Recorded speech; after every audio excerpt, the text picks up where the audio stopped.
Covid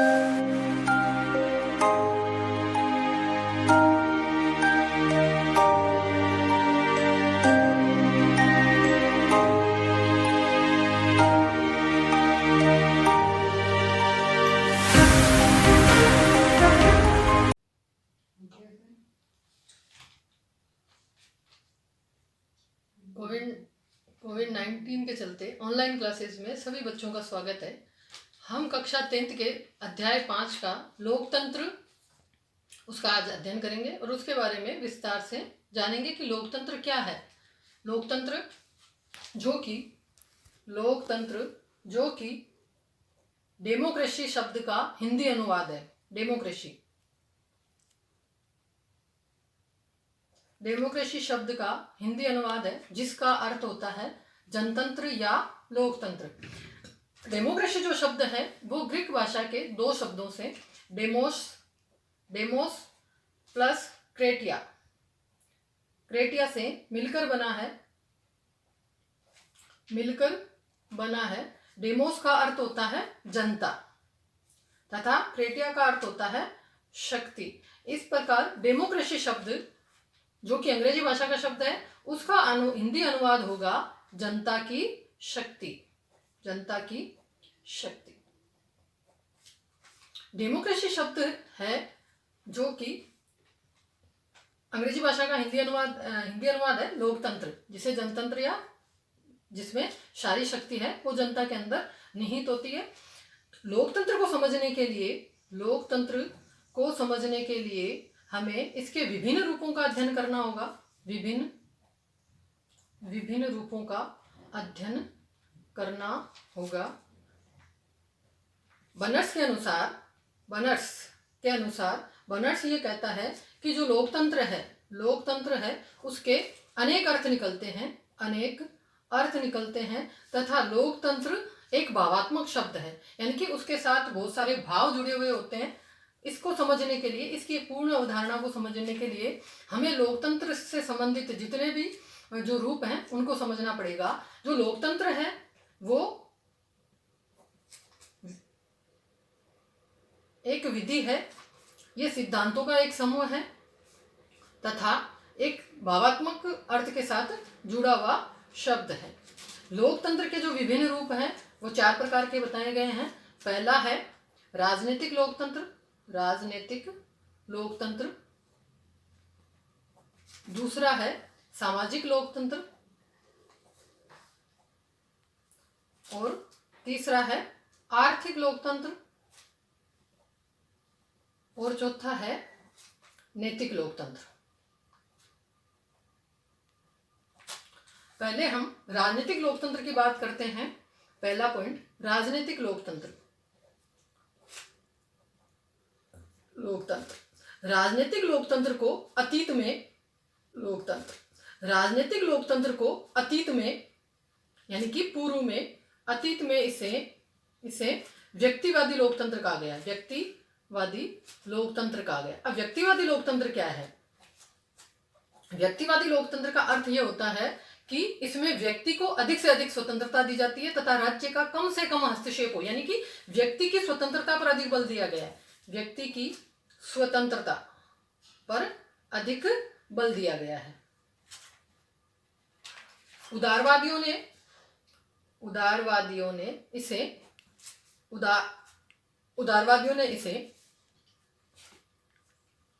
व्यक्ति की स्वतंत्रता तथा अन्य स्वतंत्रताएं जैसे अभिव्यक्ति, विचार, भाषण और व्यवसाय करने की स्वतंत्रता पर बल दिया है।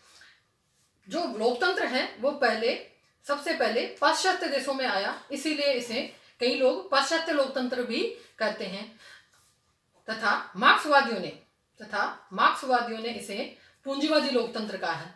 मार्क्सवादी ये कहते हैं कि जो धनवान व्यक्ति होते हैं या जिनके पास आर्थिक संपन्नता होती है, वह क्या करते हैं?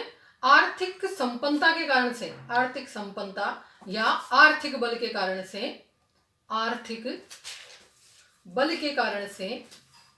कारण वह मजदूरों का शोषण करते हैं। तो जो मार्क्सवादी है वह इसे आर्थिक रूप से जोड़कर देखते हैं। मार्क्सवादी इसको आर्थिक आधार पर देखने का प्रयास करते हैं।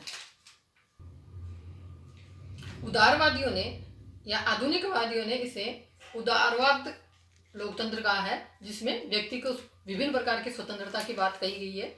आधुनिक युग में यानी कि उदारवाद ने इसके दो रूप बताए, एक राज्य के रूप में लोकतंत्र और एक शासन के रूप में लोकतंत्र। राज्य के रूप में जो लोकतंत्र है वह उसका केवल सैद्धांतिक पक्ष है, यानी कि जो कानूनी बातें लिखी हुई होती है वो केवल लिखावट में है कि सैद्धांतिक का पक्ष यानी कि लिखी हुई बातें हैं। लेकिन जो शासनात्मक जो लोकतंत्र है वह उसका व्यवहारिक रूप है, यानी कि कहने का तात्पर्य है कि राज्य के रूप में जो लोकतंत्र है वो एक सीमित है, लेकिन जो उसका व्यवहारिक पक्ष है वो ज्यादा मजबूत है। तो शासन के रूप में जो लोकतंत्र है उसके भी दो उपभेद बताए गए हैं, प्रत्यक्ष तथा अप्रत्यक्ष। प्रत्यक्ष के अंतर्गत ये होता है कि जो व्यक्ति होते हैं वो निर्णय प्रक्रिया में स्वयं भागीदारी निभाते हैं। ऐसा जो प्रत्यक्ष के अंतर्गत ये होता है कि जो व्यक्ति होते हैं वो निर्णय प्रक्रिया में स्वयं भागीदारी निभाते हैं। ऐसा जो प्रत्यक्ष लोकतंत्र होता है वह छोटी जगह में, यानी कि कहने का तात्पर्य है कि जहां जनता कम हो, क्षेत्रफल छोटा हो और सभी लोग निर्णय प्रक्रिया में भागीदारी निभा सके, ऐसी स्थिति में प्रत्यक्ष लोकतंत्र होता है। लेकिन जो अप्रत्यक्ष लोकतंत्र होता है वो भारत जैसे बड़े विशाल देश में लागू किया जाता है, क्योंकि वहां पर प्रत्यक्ष लोकतंत्र स्थापित करना संभव नहीं होता, क्योंकि एक समय में एक साथ इतनी बड़ी जो जनसंख्या होती है उसको एक साथ लाना और उसकी निर्णय प्रक्रिया में भागीदारी निभाना संभव नहीं होता। इसीलिए ये अप्रत्यक्ष रूप से यानी कि प्रतिनिधि लोकतंत्र के माध्यम से कार्य करते हैं। प्रतिनिधि लोकतंत्र है उसके भी दो उपभेद बताए गए हैं, एक संसदात्मक और दूसरा अध्यक्षात्मक। तो राजनीतिक लोकतंत्र जो है उसकी कुछ विशेषताएं हैं। पहली उसकी विशेषताएं हैं कि जो राजनीतिक जो लोकतंत्र होता है वह जनता पर आधारित होता है, यानी कि सारी शक्ति है वो जनता के अंतर्गत निहित होती है। दूसरा, राजनीतिक लोकतंत्र केवल एक साधन है जो राजनीतिक लोकतंत्र के साध्यों को प्राप्त करने का मात्र साधन है, ना कि साध्य। यानी कि राजनीतिक लोकतंत्र के द्वारा जो राजनीतिक लोकतंत्र के जो उद्देश्य जिन्हें हमें प्राप्त करना है उसका केवल एक साधन मात्र माना गया है। राजनीतिक लोकतंत्र में उदारवाद यानी कि संविधानवाद को, यानी कि एक कुछ नियमावली होती है। संविधानवाद का मतलब होता है कुछ नियमों के अकॉर्डिंग शासन व्यवस्था को संचालित करना होता है। तो जो राजनीतिक लोकतंत्र होता है वह संविधानवाद में विश्वास करता है, यानी कि कुछ नियमों के अकॉर्डिंग शासन व्यवस्था चलाई जाती है।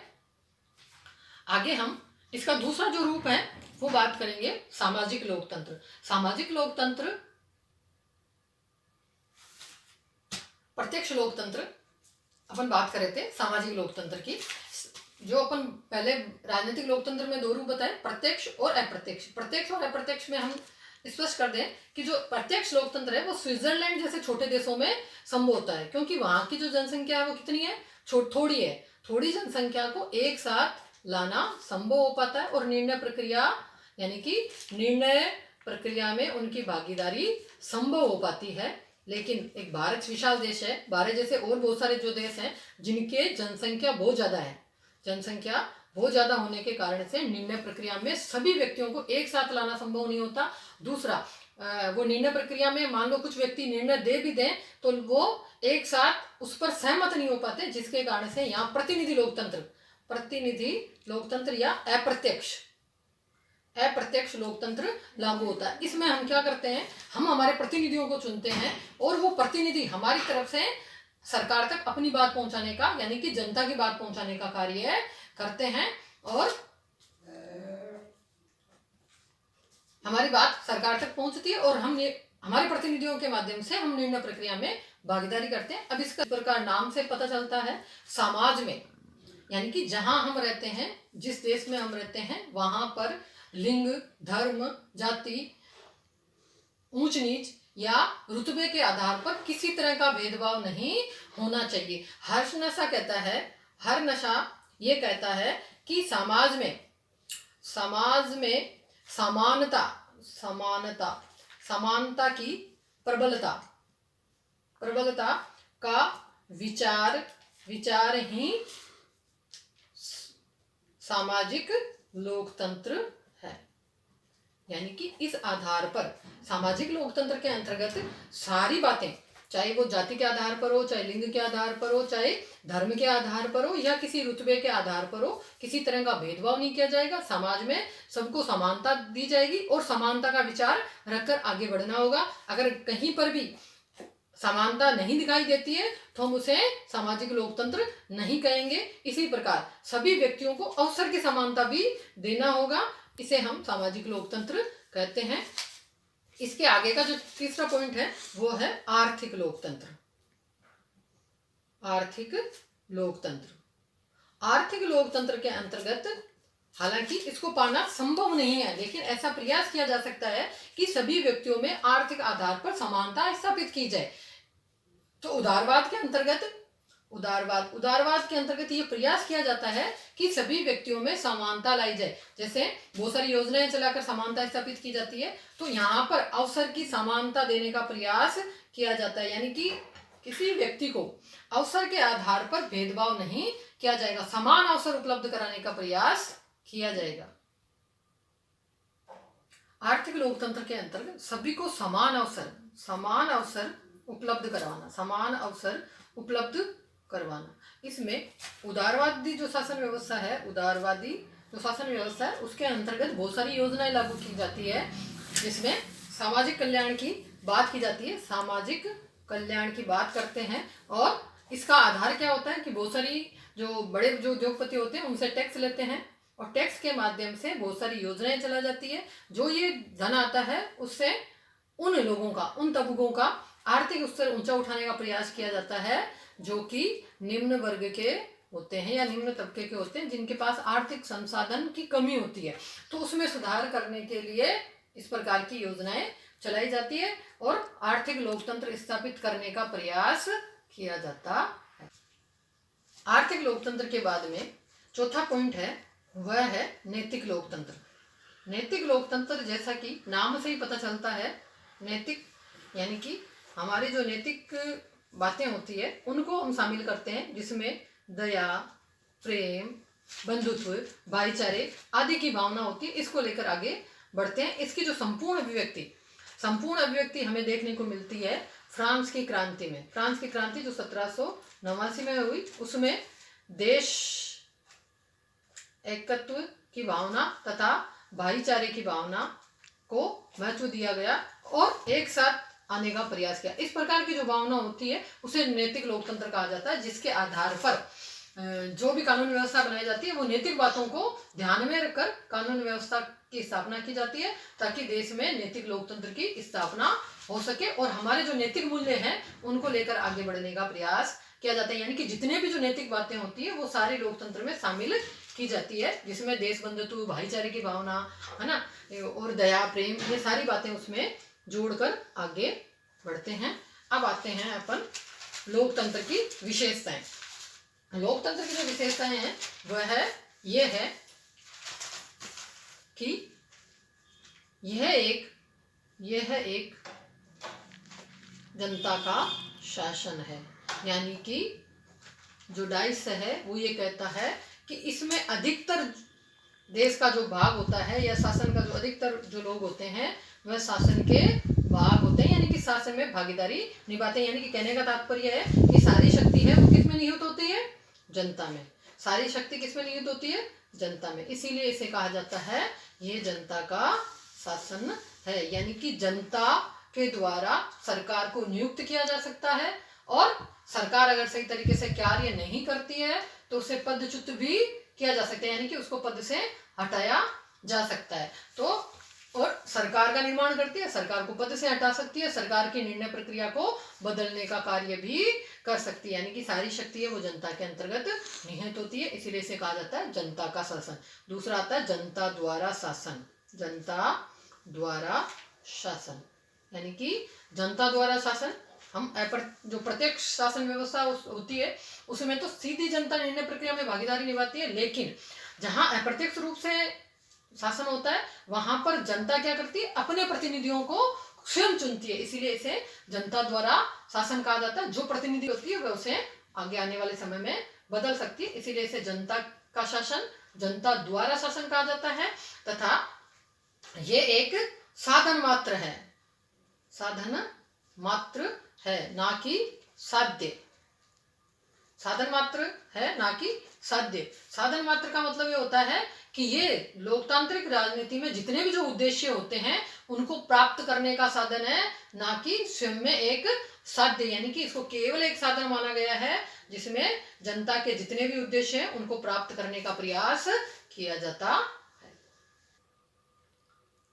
यानी कि जनता ये एक साधन है, ना कि साध्य है, यानी कि जो जनता के उद्देश्य है उसको प्राप्त करने का एक साधन है। उसके बाद में जो चौथा पॉइंट है वो है कि जनता के प्रति उत्तरदायी है। जनता के प्रति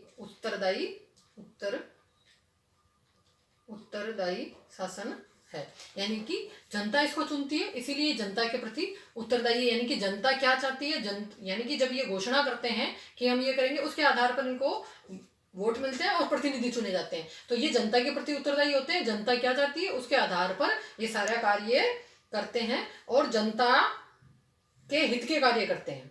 जनता के हित के कार्य करते हैं और जनता के कल्याण से संबंधित कार्य किए जाते हैं, जनता के विकास के लिए कार्य किए जाते हैं। इसलिए ये जो लोकतांत्रिक शासन है वो जनता के प्रति उत्तरदायी है। पांचवा पॉइंट है, ये एक विकासशील साधन, विकासशील लोकतंत्र है।